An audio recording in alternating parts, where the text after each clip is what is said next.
Hello, everybody. Welcome back to the Forgotten Horror Podcast. I'm Davey, and today I've got one of my dearest, closest friends. You know him as Mr. Only Sands. But I know him as Darren. How are you doing, mate? I'm good. Good to see you, Davey. It's been a little while since we last did this. Thank you for having me back. Well, it's took you 3 years to get over the trauma of our last video we did nearly 3 years ago. I'm still paying the counselling bills for you. It was a lot of fun. I remember talking about the video nasties and that. Yeah. I rewatched it the other night and I thought, oh my God, how did that get? It's just a massive impulse, madness, chaos, no structure, memories. No one could understand what we were saying because you reverted back to being a northerner. It was class. It was just, you know, when bands release them EPs where there's no production involved, it was just someone put a recorder on and it was just all the shite that they were playing. We just spewing memories, was it? Was that all it was? I'll have to watch it. I've never watched it. I'll have a look at it. No, because you'll not come back for another 3 years if you. No, I'm always happy to come on. Always happy to come on. Mate, it's a pleasure. Honestly, it's such a buzz. I've wanted this for quite a long time because now, especially because I'm doing the video nasties thing, you and me have a lot of the same memories and we have a lot of the same experiences through this because a lot of people don't realize how bad it actually was. This film was at the height of, and I know this is one of your personal favorites. I mean, it's easy for me and you to go into the Halloween route because we're like Halloween boys, but The Burning, mate, honestly, I want to know, Darren, when did you first watch this and how did you come about watching this back in the day? I was trying to remember earlier, and maybe I said on the last video that we did when I first watched it. I can't really remember. I remember always being obsessed with it sounds really awful people on fire stunts, and having seen movies like yeah, exactly, that great UK video cover. Having seen movies like The Tower and Inferno in the late 70s, I know it came out in the early 70s, but I think I saw it in the late 70s on TV. Films like that, and also Halloween 2, whereas Michael obviously goes up in flames at the end. I had this kind of thing about fire stunts, which I still have today. I love a good fire stunt. Yeah. And I was always really, every time I went into Bostocks in Shipley in West Yorkshire, where I'm from, that video of The Burning, the Thorny MI cover, was always on the shelf. And it was the one that caught my eye every single time. Yeah. And I think eventually we did rent it and I watched it. But I then got, obviously the video nasty thing kicked off, and I then got to learn about the titles. I mean, bearing in mind at this point, this would be around about 83, 84. I'm 10, 11 years old. And I then get to learn about the library stamp that's on the actual, the label on the VHS, and the fact that if it has a library stamp, then it means it's the cut version because it's been recalled and the insides have been removed and replaced with the cut version. And there you go. My birthday, my 9-year birthday. Oh, I shouldn't. No, cut that bit out. Cut that bit out. Yeah, that's it. That's it there. And so I knew, I think at the time, that I hadn't seen the version that was the fullest version, because the uncut version was released in the UK on VHS. Yeah, but in the US, there you go. In the US, they had a trimmed version. The MPAA version was cut. A lot of the cuts were fairly similar to what ended up happening in the UK. And so it was almost like this quest for me to see this uncut version for a number of years. And yeah, I always knew that there was something special about The Burning. One, because of the whole cropsy of it all, the guy getting burnt at the start. The title as well, I think, is a fantastic title for a horror film. Yeah. And, you know, it was at the peak of the slasher boom in the early 80s. and it always stood out to me as being one of the stronger ones. One, because it was shot really well. Two, the acting in it's actually not that bad. And three, Savini's effects, which obviously I didn't see in their full glory at the time when I first saw it. But, you know, when you see them years later, it's some of his best work. Yeah. Yeah. I mean, I remember, like exactly like you know, but I think we said on our last video, my sister's 5-6 years older than me. So all her friends and their boyfriends would shumble into my mum and dad's because my dad was a darter, typical Northerner. And they'd go watching him play darts and lose or whatever he did. You know what I mean? And then I was at the mercy of whatever my sister, the babysitter, and her boyfriends and friends was showing.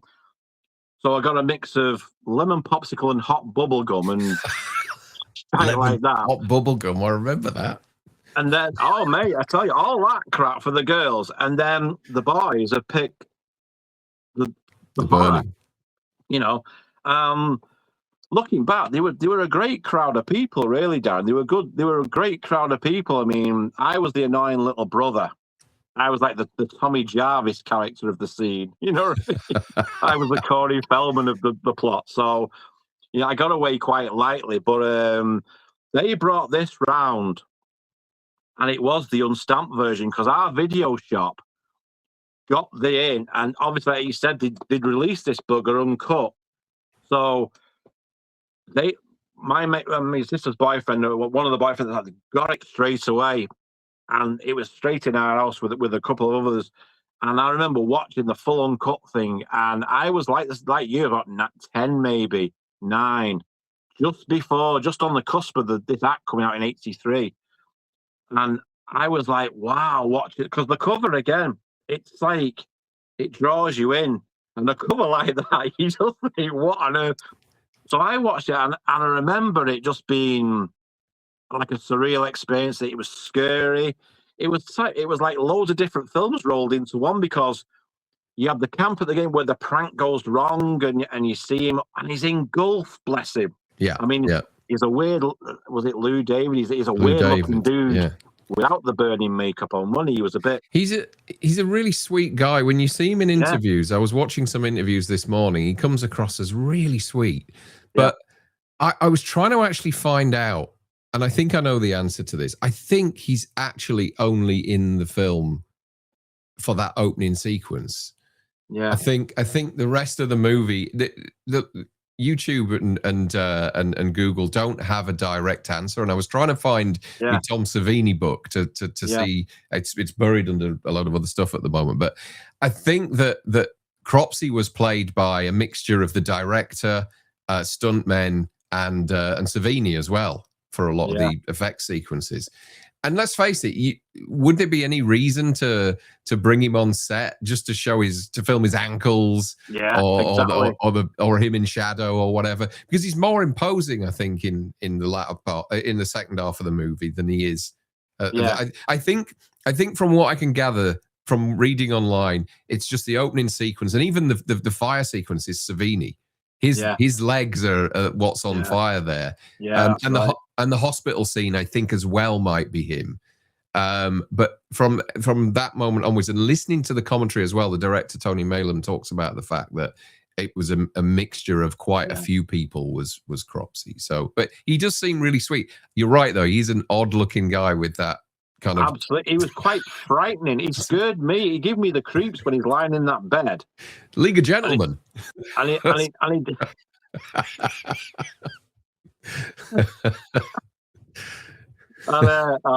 this is going to be a riot. But he jumps up, doesn't he? And he's got that look about him. And that was probably more scary to me than seeing some of the death scenes, because I thought, oh God, look at him. You know what I mean? And he wasn't even burned, and he was just doing the thing. And I remember watching that, thinking, oh, this is terrifying. You know what I mean? It progresses, but I do remember. You triggered something. I do remember Savini saying that he did a lot of it. You know what I mean? I mean, because like you said, they were filming his ankles or just a pair of shears. That could have been the gardener. It could have been anybody with who was Cropsy. It could have been anybody playing him. But with courtesy though, with great credit, they do credit Lou David as Cropsy. So everybody assumes it's just him all along. So this is the great thing about looking back at these films 40 years later, because we get to know behind the scenes and what happened. But the makeup effects, I mean, that opening hospital scene as well, it goes from the campground and it goes into the hospital scene, doesn't it? And there's the orderlies talking to the new doctor and he's saying, oh, you want to see this guy? And then he's making fun of him and all this. And then when he pulls back and he grabs the hand, my sister and the friends, they were all jumping in. It was like, ooh, you know what I mean? And I was like, oh, you know, and you just saw the black guy. You've just triggered. You've just triggered me there, because when you said what were your first memories of The Burning, the VHS case is one of my, you know, the more prominent memories. Yeah.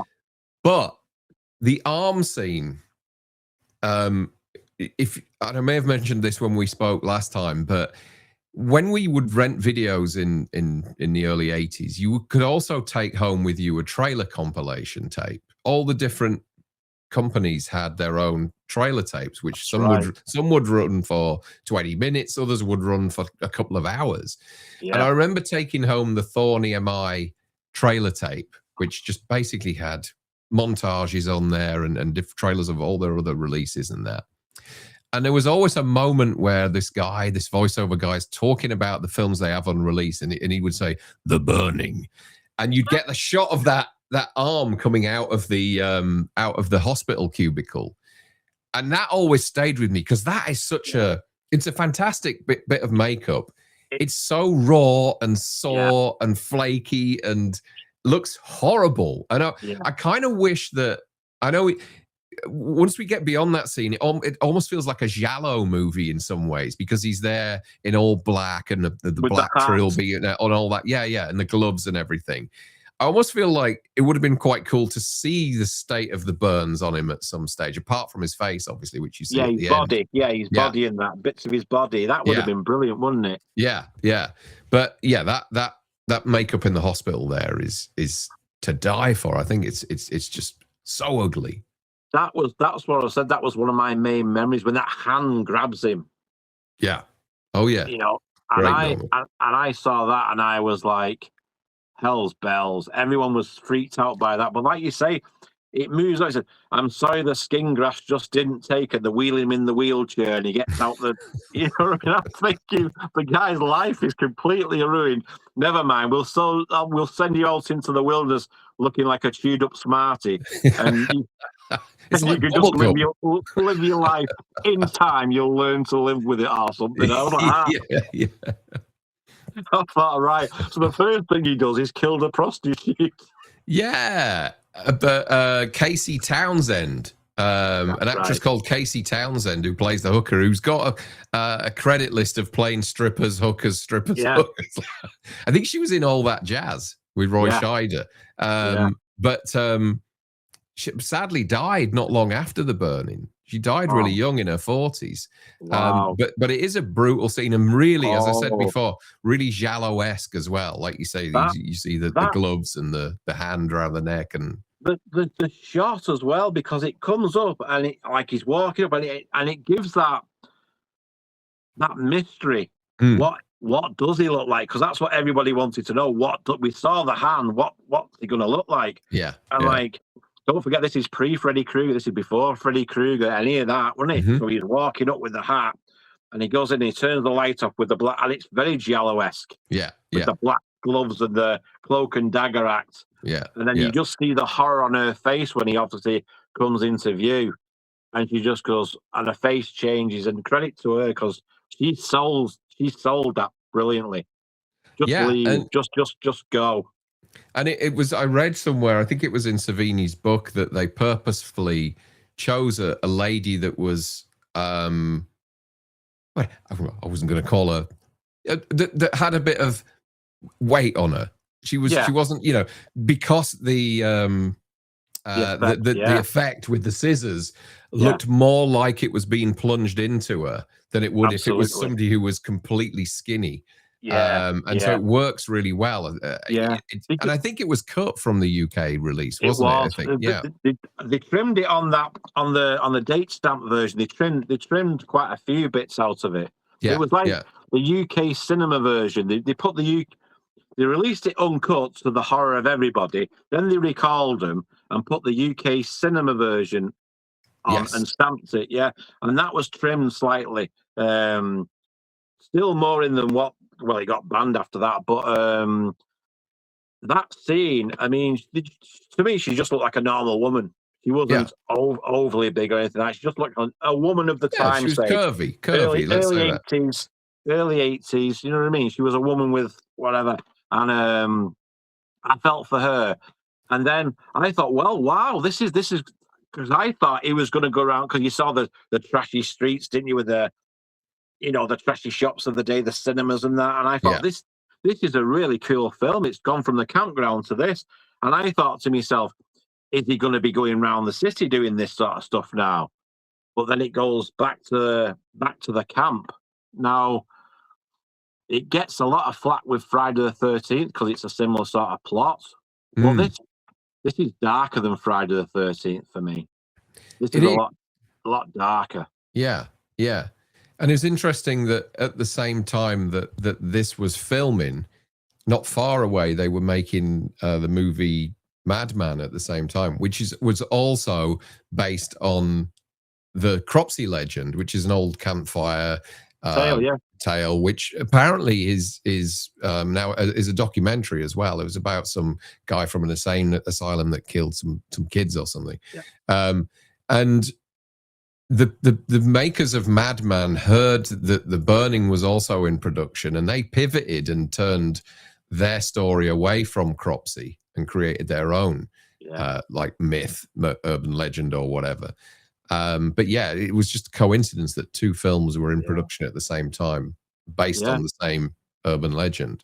I think Friday the 13th Part 2 was also around that time as well. I think that was the same sort of year. So the camp thing was all rife, wasn't it? Kids going off to camp, and that, like you say, the Madman's another one there. And this one though, it really kept things dark, and I liked how dark it was in a lot of scenes. It was just because, like you say, you just see the ankles and you hear some sort of breathing, and you see the shears. And like you say, it could have been the gardener just playing him. But then they introduce you to the cast. It's a nice little cast, you know what I mean? But there's the sense, it's like the Halloween sort of presence where you just see someone lurking, the watching part. Yeah. See it from the killer's eyes point of view. You see it in Friday the 13th Part 2, but this emphasizes that a lot more because it does not give you anything away from his burns. No, exactly. And it was interesting. I listened to one of the commentaries earlier in the week from two of the girls that were in the film. One of them who was only like 15 at the time, and another one who was slightly older. And it's the young girl who when the ball at the start goes into the woods and she goes to find the ball. She said that they were just telling her to look for the ball in the grass. Okay, move over there, and then move out. And she said she had no idea on the day that she was filming that she was actually how close to death she was, so that she was actually being stalked. And because it was all done in post afterwards, the shots of him picking up the shears and everything was done in post afterwards. So to her, she was just searching for a ball, being directed, and then moving on. She said, I never realized how close I was to being a victim. That was another scene, Darren, because my sisters, they were like, oh my God, just move. Girl, move. He's right there with the cheese. He's right there watching you. How can she not see a figure? How can she not see him? And we were all like scaring each other. It was so frightening. We were all like, oh my, because remember, we hadn't seen anything like this really. We just started getting slasher films, but some were a lot better than others. And this held suspense, like really good for suspense. And the more it progressed, it just builds and builds, doesn't it? It just builds. It is quite, I mean, a lot of people are critical about the fact that it is a slow burn. But I always look at this film and think it's actually really well made. It's actually really well shot. British director, British DOP, a lot of British crew on that. You know, a lot of the American actors and actresses are always saying that, you know, there was a lot of British people on set because Tony Maylam, who directed it, was he's great. He's one of us. Yeah, he was a music documentary filmmaker. Obviously, Harvey Weinstein knew him because he was a concert promoter back in the 70s. And brought him on to do this. And he brought a lot of British crew to it. So I always look at it and think, it's actually really quite well shot, is this? Rick Wakeman as well. Rick Wakeman did the music. And Rick Wakeman as well. And they actually had, Tony Maylam says that he actually had, because of Harvey Weinstein's connections, he actually had Yes down to do the soundtrack originally. Yeah. But because of the schedule for post-production and everything, they couldn't get them in time. So Rick Wakeman just held his hand up and said, you know what, I'll do it myself. I'll do it, yeah. And then it took so long for that. I mean, it's only sort of in the last, I don't know, what is it, 10 years, we've had that CD soundtrack. And there was a vinyl initially, which was pretty cool. But we've had that expanded CD soundtrack for a few years now, which is fantastic. Such a great score. Such an awesome score. It doesn't get enough credit. I mean, that's why when you hear some of these early 80s slashers now, the soundtracks now, a bit like you're saying, they're being released finally. And they're amazing when you get it on your system, you listen, you think, wow, listen to that. Yeah. And you hear all sorts of sounds that you never heard really on the crappy VHS tape. You know what I mean? Because we probably only had one crackly speaker on the CV. You know what I mean? they were all wood, wouldn't they? The screen was this big, and the rest of it was mahogany wood. Yeah. On wheels. No remote control. Exactly. Nothing. Or if you did, it had a wire on it all the way to the. you must have been rich if you had the wire and remote control. I remember my dad getting up and kept pressing the buttons, and one of the buttons went in, and he couldn't change the channel over because it had broke. Bloody hell's flames! Turn TV over, Jonica. Bloody button's gone in again. I just sitting there laughing. I must have been an annoying little shit when I was a kid because I thought everything was funny. I know you did too. You were similar. There, we got that sixth sense of humor, didn't we? Yeah. I mean, I loved tech though when I was a kid. I mean, I loved movies and I loved tech, and you know, we didn't own a VHS probably until the mid 80s. What we'd do is we'd just borrow them. We on a weekend. Rented them for a weekend, you know. That's what was going on. Well, our TV was so old at the time, Darren. We had to rent the TV as well because the TV didn't have the plugs for the video to connect to it. So we had to rent. My dad went mad. Well, bloody hell, all this now. I said you have to rent another TV and a video. And I remember it was an old JVC top loader. Oh my God! And the eject button was so powerful. It could hoist you up to the top of the Eiffel Tower. Took your life in your own hands. Made you jump pressing the bloody button. I was like, ah! Yeah, even the piano key buttons were a bit violent as well, weren't they? When you'd press them down or press stop and they'd prang up really quickly, you know. I still got PTSD over the noise that the JVC video player made. You put the tape in, you pressed it down, you pressed play, it went... Oh yeah, and you're like this. It's like you were getting an electric shock. Yeah, it's like someone was being shot when you played the video. Well, there was a lot of meaty components in there, wasn't there, in a VHS player? I tell you what, you didn't need to go to the gym and work out with them things. There's some weight in them damn things, wasn't there? And the tellies. Oh, with a TV. Telly. Now you can pull the telly off the wall yourself, but back then it's a 2 to 3 man job, and you'd end up bashing your knuckles between the wall and the telly, and yeah, no, they were like furniture, weren't they? They were like sideboards. My dad had this bright idea once. I know we got a bit sidetracked here, but we watched the VHSs on this thing, and it had legs with wheels on, and our house had a little bit of subsidence. So we were sat there watching the next thing is start rolling. So we'd all move our chairs with it. And it was like you think, like a ton weight trying to move it back. So we watched all these VHSs on that sort of setup. So it was terrible.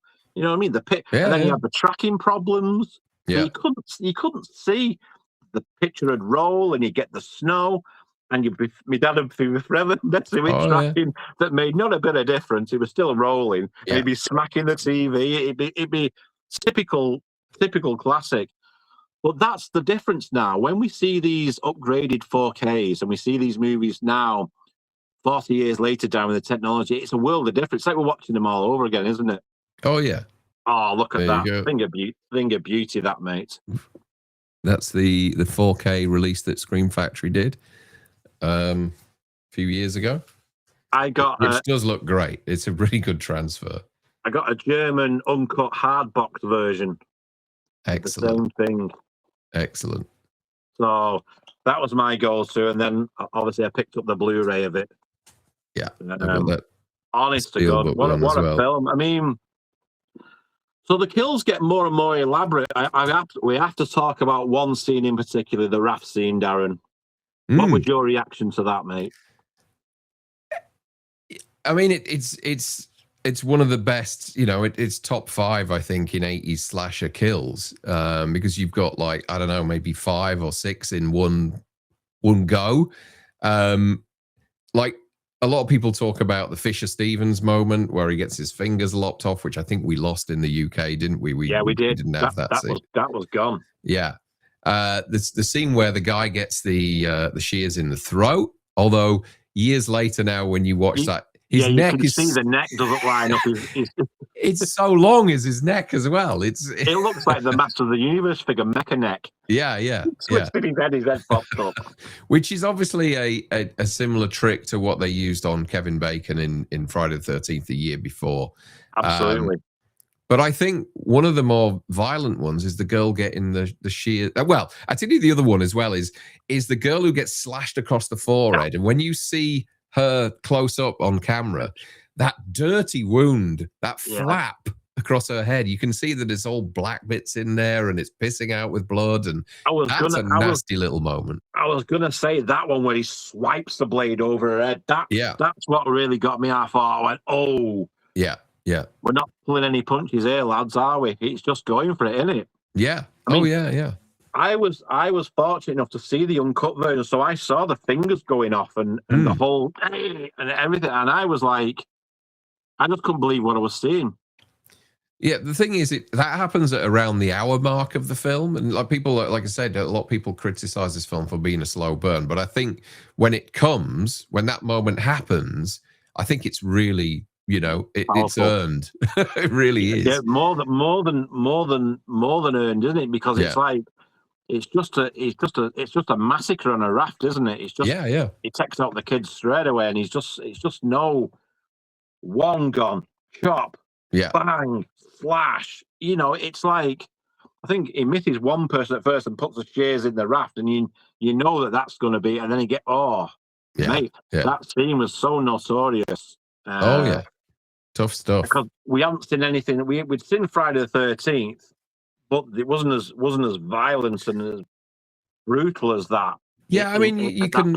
There's a few that were around at the time. There's obviously the Mark in Friday the 13th Part 2 with a machete in his face in the wheelchair. The curling iron in Sleepaway Camp. That's a pretty nasty one as well, which is around the same time. And then obviously it wasn't until years later when we got My Bloody Valentine in its full uncut glory. But some of the pickaxe moments in that are nasty, pretty brutal as well. Yeah, absolutely.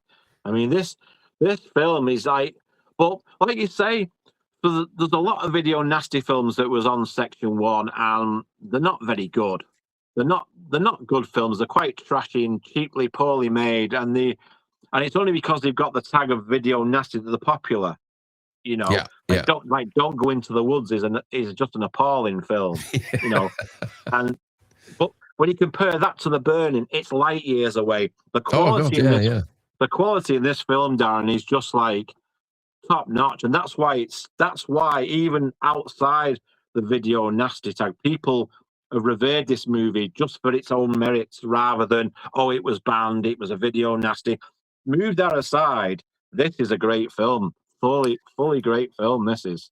Yeah, it's nice to see that it's because it was a disaster on release. I mean, it only took less than $1 million, and it was I think it was about 1.5 million budget or something. Yeah. And it's only over time, whereas it's got this really sort of respectful following, and people really dig it. I'm really pleased for it that pleased for the director who when he does the commentary, he talks about the fact that he's really surprised and shocked that years later people are really fans of this film. I'd like to see more merchandise for the Burning. I think it would sell well because I think there is an audience out there for it. I'd like to see more. Mate. I'd like to see more people at conventions for the Burning. I know Lou David does it now and again, but I mean, the fact is that the casting director for this film was so smart that they picked out somebody who was a Tony winner, somebody who was an Oscar winner, Golden Globe winner. You know, you've got Jason Alexander in there, George Costanza, Holly Hunter, Fisher Stevens, Brian Backer, who'd been in Fast Times at Ridgemont High. It really is a top-notch cast. Solid group, wasn't it? It was a solid group. So moving on a little bit, when you get towards the climactic film, you find out that the camp leader, shall we say, was one of the kids who played the prank on Cropsey, don't you? Yeah. We find that out. I mean, we get the little creepy Alfred character perving on the girls and stuff. Yeah. But it progresses, and we find this out, and it comes to the point where it's down after the raft scene. It's all on then, isn't it? He's out for blood. They get back, and they're trying to say that, you know, this has happened. Half the kids have been massacred, and like, oh right, well, we'll get someone out. Don't know what that was, but we get someone out. The TV's broke. We get someone out. So that's what happens. So he goes off looking for, because Alfred gets kidnapped stalked in the woods. And it's like a proper countdown then. And then the pace changes, Darren, doesn't it? The pace really starts going, whoa, here we go now. Yeah, yeah. Because once the stalking's over, and then after the raft scene, it's there we start the movie. The movie picks up a lot then. Yeah, yeah. Yeah, it's pretty. The last half hour is really, you know, it's really quite tense. The body count ups. You've got like I said, the girl who gets the shears in the neck, which is a really brutal kill. Some great Savini work there. You've got the guy who's I forget his name now. The blonde guy, Glazer. He's a bully, Glazer. Yes, Glazer. That's the one. Yeah. He's stabbed in the throat and then carried across the woods until he's impaled against a tree. Yeah. And I love the backstage, the sort of B-roll footage you can see of that, of the sort of, they're like rails that they installed to be able to sort of push him and guide him along to get him towards the tree. Savini did that part. He played Cropsey in that part. Yeah, that's a great moment. There's the girl in the woods as well, after they've been doing the bit of slap and tickle in the woods. Oh, he's a complete perv, him, and he's a horrible person, him, isn't he? Yeah. He's like trying to. I mean, he's punching above his weight for a start. I mean, she's a lovely girl, you know, and he's just like some guy. But the way his attitude changes, like, oh, get out of here, and all that, you know what I mean? Because she won't do anything with him. Yeah. Oh, he's a proper. Oh, I was glad when he gets it. Yeah. Oh, yeah. So yeah, then you get that showdown, which is in a mine, which I believe was supposed to be somewhere else initially. That they had an issue with. Let me get this right now. It was going to be, the girls talk about it on the Blu-ray. It was going to be a cave, but they had an issue with bats in the cave. And because the bat feces can be incredibly toxic, and so they had to move the shoot away to this kind of abandoned mine shaft, which I think works really well. I like the idea of him living down there. Yeah. And this is where we see what Cropsey looks like, which I know Savini's always said he's not entirely happy with the look of him. I'd like to know if, and I couldn't find my book to cross-reference this, but I'd like to know if he did. The face was molded on Lou David, because I know you have the sort of upturned nose you can see and everything. Yeah. but yeah, to see him wandering around unmasked with this kind of old school flamethrower is a pretty creepy image. When we finally saw the reveal, the original time, the first time we saw the reveal, everybody jumped. Everybody was grossed out because it was like the face comes on and the eyes melted and all that, and he's like, he's like coming at you. That was a visceral scene. So I think on Savini's part, job well done, really. I mean, he's critiquing his own work, saying he wasn't happy, but for us, the viewer, I totally imagined him to look like that. You know what I mean? Because he had been so burned. Because we saw the hand at the beginning. I thought, well, what's his face going to look like? We saw the prostitute's reaction to him. So, we saw reactions to people in hospital about what he looks like. So I expected to see something as horrific as that. Yeah. I mean, he was just melted, wasn't he? He was, absolutely, yeah. Yeah, and what else is interesting? I know this doesn't get mentioned a lot, but it's sort of a daylight slasher. I know that in this scene at the end there, you're underground, so it is dark, but it's fully light outside. And most of the kills, apart from the kill in with the hooker at the start, are done in daylight. And which is interesting because not many slashers operate that way. No, it was against type, wasn't it? Flip the switch. I mean, I know the Glazer character was killed sort of like a later night or early hours of the morning. Yeah. But you're right, everybody else gets it in broad daylight. I mean, that raft scene, the sun is shining, the birds are singing, and there's a massacre going on a raft. And that's what makes it. I think that's what makes it really, really creepy because you don't expect that. Yeah, you don't expect that sort of stuff to happen in daylight. You're in the sunlight in broad daylight, and that's happening. You think, yeah, you've no chance when the night goes down. Yeah, So he gets it at the end. He gets the double whammy in the end, doesn't he? He does. I always find like they went too far with finishing him off. I know he comes back, but the ending is kind of so finite that it makes the sequel almost impossible. And there was talk of a sequel. I know the director talks about it on the Blu-ray, and also the commentary with the two girls.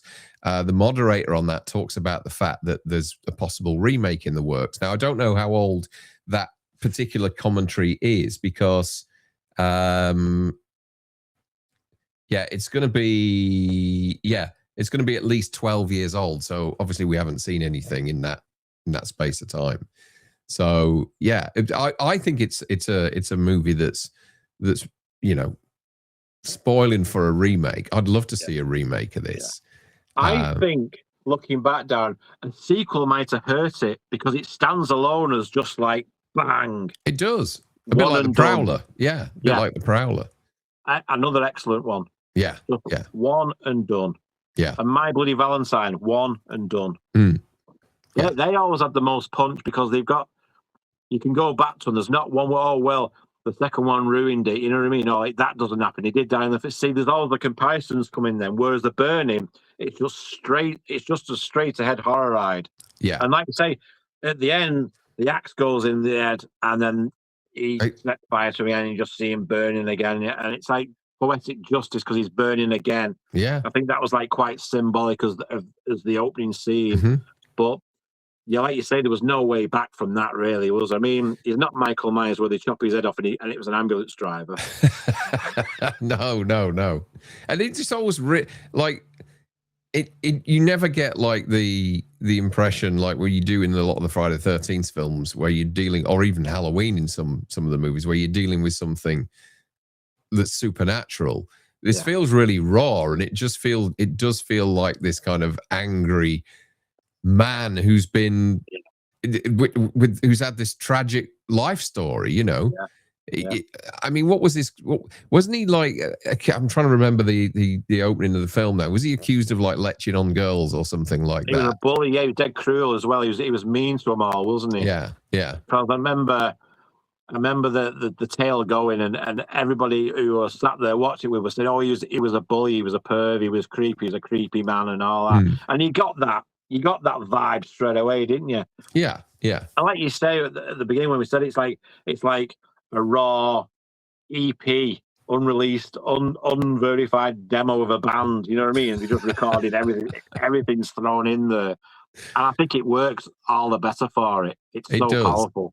And that synth score in the final 15-20 minutes really does help make this film feel a hell of a lot more pacey than perhaps it is. Rick Wakeman does a terrific job on it. So we grew up with some twisted films, my friend, didn't we?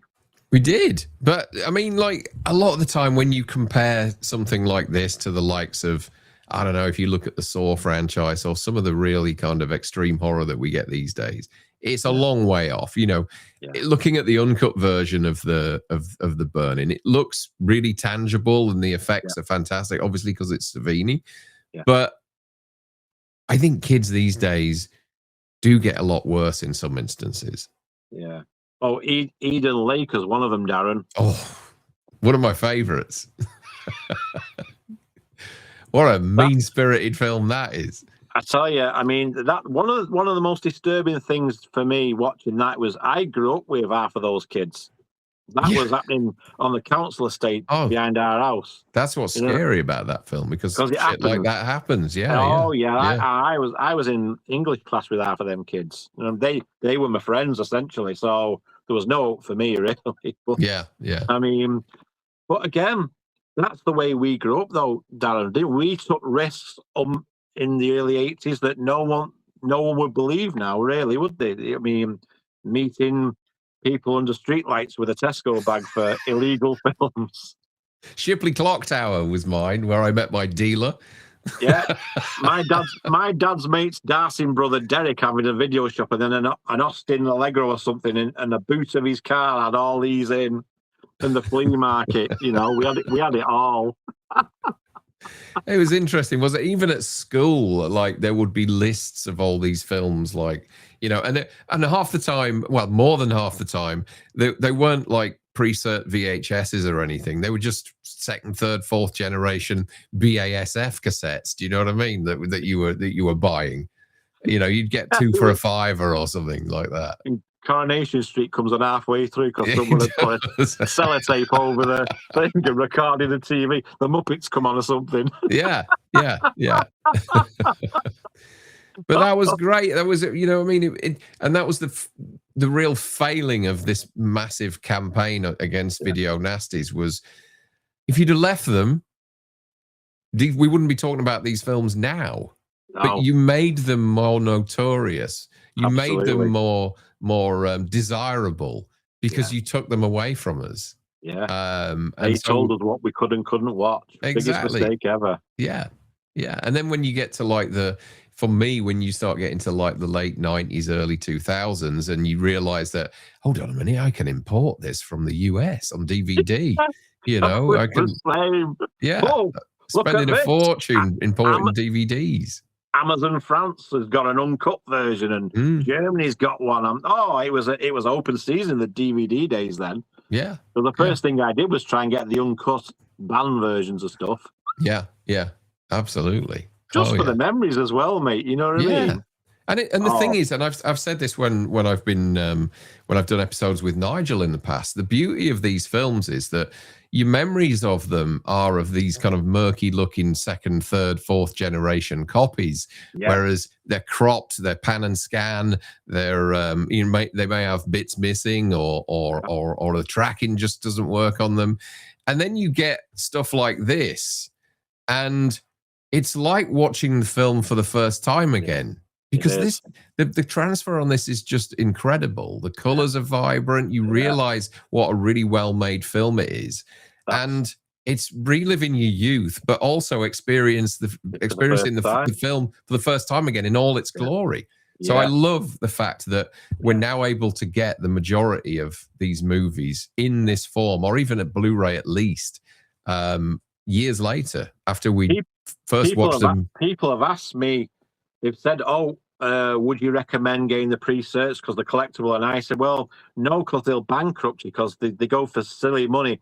And a lot of them are cut. And the picture quality, even on some of the tapes, is really blurry. Like you say, it's not very good. The sound's not the best on it. Yeah. You better get in the modern versions because you get the uncut versions, the way they were meant to be filmed, and you don't have to worry about the tracking going off. You don't have to worry about the TV rolling down. You don't have to worry about any of that. Just get yourself a Blu-ray and a 4K and enjoy them as they was intended with all your extras. That's my advice to people. Yeah. Unless you're sad like me and you've got all these things still from cardboard boxes from pre-raids from the attic. I have a question for you. So, like, I mean, I got rid of all my VHSs when DVD started coming along. Yeah. And I wish I'd have kept some of them. But I have a question for you, and it's quite a puerile question. Hanging on to all these VHSs over time, like you must have had some for what, 40 years or whatever. Yes. Do they start to smell? Funny enough, somebody said to me, they must be rotten, them things. and to be honest, I'll pick Mardi Gras Massacre here. This is one of the worst ones because it's full of mold, but it smells like the video shop, Darren. Does it? It does. That's no bad smell. It's just, well, depending on which video shop you went to. Exactly. Well, there's that one as well, isn't there?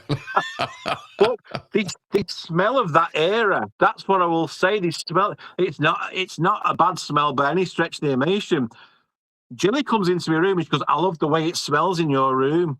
And I looked at her and I'm thinking, what? Okay. And then I realised that my VHS section's right here. And it's like going back into a video shop in 1981. Like the 80s. Yeah, the 81 smell. It's not a ciggy smell because you could smoke everywhere, but it's a worn smell. You know what I mean? It's plastic. It's got the covers. You know, each one has their own little aroma, Darren. So I'll tease you with that. I mean, there might be a bit of chips and curry spilt on one of them, some coffee on another. Sticky fingers on a couple more. And we won't go into what hot bubble gum smells like. And on that bombshell, before we totally lose the plot and get banned off YouTube, we're going to leave it there, Darren. Thank you so much, my friend, for coming back. Be brave enough to coming back on with me. No, I've enjoyed it. It's been good. I mean, for everybody watching, please check out OnlySans if you've not already. I mean, the guy, Darren, does so many good stuff. I mean, his live streams, his interaction, he's really, I'm so proud to be your friend, mate, because you've done so well. And likewise, you're just an amazing guy. And from meeting you from the first get-go, I thought, yeah, that's my kind of guy. I'd have a pint with him and a pie in the Yorkshire Dales with this fella every day of the week. For sure. Swapping the video nasty tales. But yeah, please check out OnlySans.